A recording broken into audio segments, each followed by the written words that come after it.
అలనాడు కాలజ్ఞానములో మహానుభావుడు పోతులూరి వీరబ్రహ్మం గారు చెప్పినటువంటి కాలజ్ఞానంలో కలియుగదైనటువంటి శ్రీ వెంకటేశ్వర స్వామి సంపదను కూడా దోచుకోవడానికి 6 మంది బందిపోట్లు జొరబడి స్వామి యొక్క సంపదను దోచుకుంటాడని చెప్పడంలో మనము చూడలేదు కానీ వినలేదు కానీ ఈరోజు దానిని నిజమని నిరూపించినటువంటి మహాగణులైనటువంటి వైఎస్ జగన్మోహన్ రెడ్డి గారు, సీఎం జగన్మోహన్ రెడ్డి గారు మొదట, రెండవ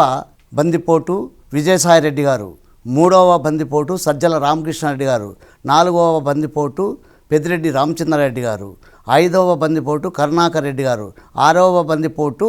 వైవి సుబ్బారెడ్డి గారు. ఆనాడు కలియుగంలో చెప్పినటువంటి బ్రహ్మగారు చెప్పిన కాలజ్ఞానంలో ఆ 6 మంది దొంగలు ఎవరో కాదు మేమేమని నిరూపించి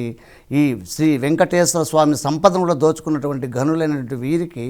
ఈ రాష్ట్రాన్ని, రాష్ట్ర ప్రజలను అవగత పాలించకుండా ఆ మహానుభావుడు పోతులూరి వీరబ్రహ్మం గారు చెప్పినది నిరూపించినటువంటి మహా బందిపోటు దొంగలు మేమేనని నిరూపించినటువంటి ఈ ప్రభుత్వానికి, ఈ రాక్షసులకైనటువంటి నాయకులకు తగిన బుద్ధి గుణపాఠం చెప్పి 2024లో ఈ రాష్ట్రాన్ని నుంచి వీరిని ఏ విధంగా అయితే 2019లో అధికారం ఇచ్చారో ఆ అధికారాన్ని అడ్డుపెట్టుకొని చేస్తున్న అరాజకాలతో పాటు 2024లో ఈ రాష్ట్ర ప్రజలు తగిన గుణపాఠం చెప్పి వైఎస్ఆర్సీపీ ప్రభుత్వాన్ని అత్యధిక దారుణమైనటువంటి ఘోరాతి ఘోరంగా ఓడించి మళ్ళీ తెలుగుదేశం పార్టీని అత్యధిక మెజార్టీ సీట్లతో